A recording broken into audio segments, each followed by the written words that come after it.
The story of three bears. Once upon a time, there were three bears who lived together in a house of their own, in a wood.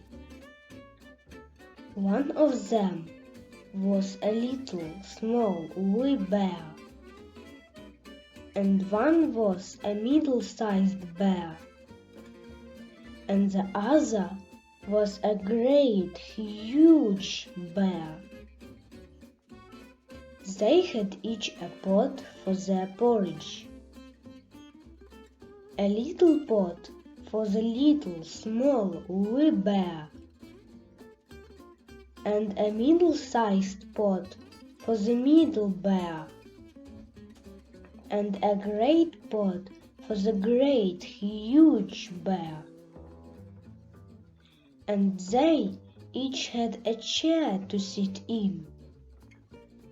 A little chair for the little, small, wee bear,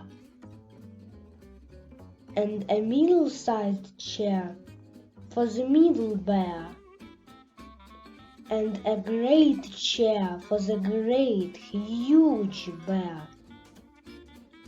And they each had a bed to sleep in. A little bed for the little, small, wee bear, a middle-sized bed for the middle bear, and a great bed for the great, huge bear. One day, after they had made the porridge for their breakfast and poured it into their porridge pots, they walked out into the wood while the porridge was cooling. They might burn their mouths if they began eat it too soon. And while they were walking, a little old woman came to the house. She could not have been a good, honest old woman. For first she looked in through the window, and then she peeped in the house. She opened the door. The door wasn't locked, because the bears were good bears, who did nobody any harm, and never thought that anybody would harm them. So the little old woman opened the door and went in. And well pleased she was when she saw the porridge on the table. If she had been a good little old woman, she would have waited till the bears came home, and then perhaps they would have asked her to breakfast. For they were good bears, a little rough, or so as the manner of bears is, but for all that very good-natured and hospitable.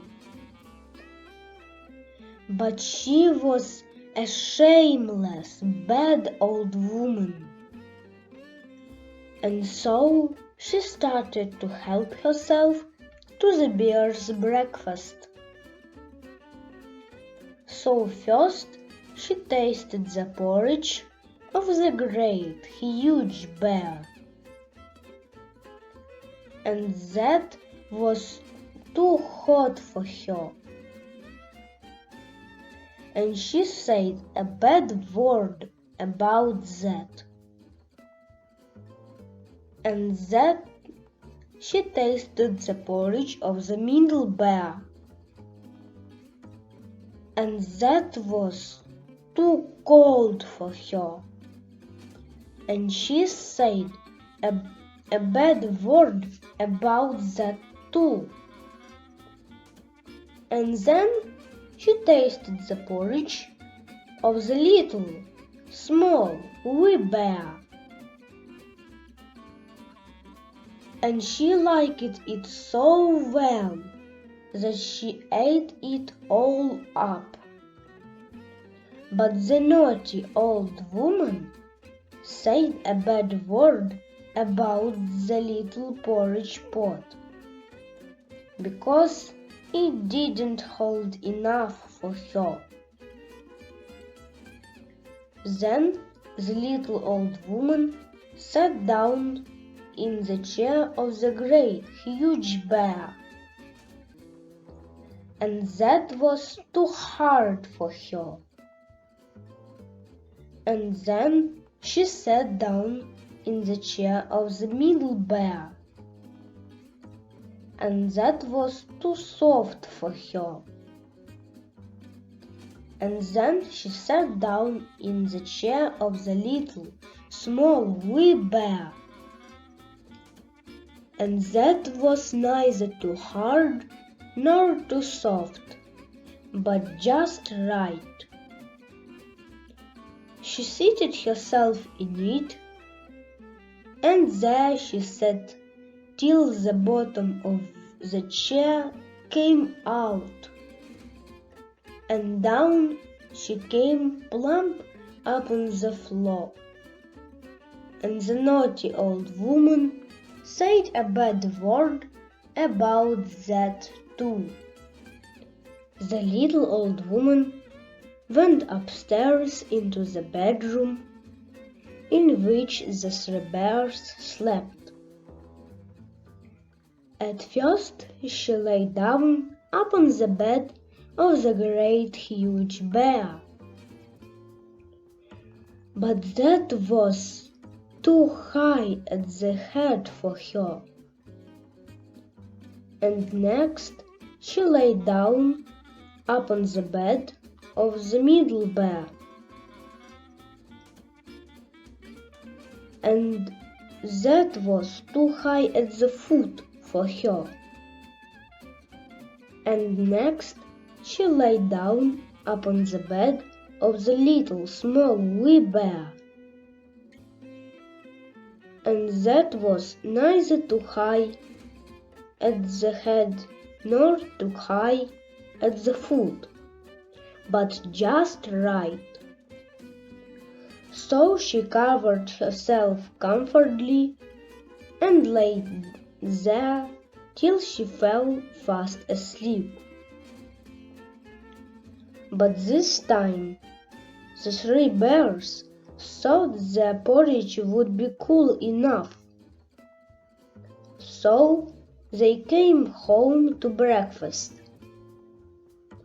Now the little old woman had left the spoon of the great huge bear standing in his porridge. "Somebody has been eating my porridge," said the great huge bear in his great rough gruff voice. And when the middle bear looked at hers, she saw that the spoon was standing in it too. They were wooden spoons. If they had been silver ones, the naughty old woman would have put them in her pocket. "Somebody has been eating my porridge," said the middle bear in her middle voice. Then the little small wee bear looked at his, and there was the spoon in the porridge pot, but the porridge was all gone. "Somebody has been eating my porridge and has eaten it all up," said the little small wee bear in his little small wee voice. And the 3 bears, seeing that someone had entered in their house and eaten up the little small wee bear's breakfast, began to look about them. Now the little old woman had not put the hard cushion straight to where she rose from the chair of the great huge bear. "Somebody has been sitting in my chair," said the great huge bear in his great rough gruff voice. And the little old woman flattened down the soft cushion of the middle bear. "Somebody has been sitting in my chair," said the middle bear in her middle voice. And you know what the little old woman had done to the third chair? "Somebody has sitting in my chair and has set the bottom out of it," said the little small wee bear in his little small wee voice. Then the three bears went upstairs into their bedroom. Now the little old woman had pulled the pillow of the great huge bear out of its place. "Somebody has been lying in my bed," said the great huge bear in his great rough gruff voice. And the little old woman had pulled the bolster of the middle bear out of its place. "Somebody has been lying in my bed," said the middle bear in her middle voice. And when the little small wee bear came to look at his bed, there was the bolster right in its place, and the pillow in its place, upon the bolster, and upon the pillow was the little old woman's ugly dirty head, which wasn't in its place, for she had no business there. "Somebody has been lying in my bed, and here she is," said the little small wee bear in his little small wee voice. In her sleep, the little old woman had heard the great rough gruff voice of the great huge bear.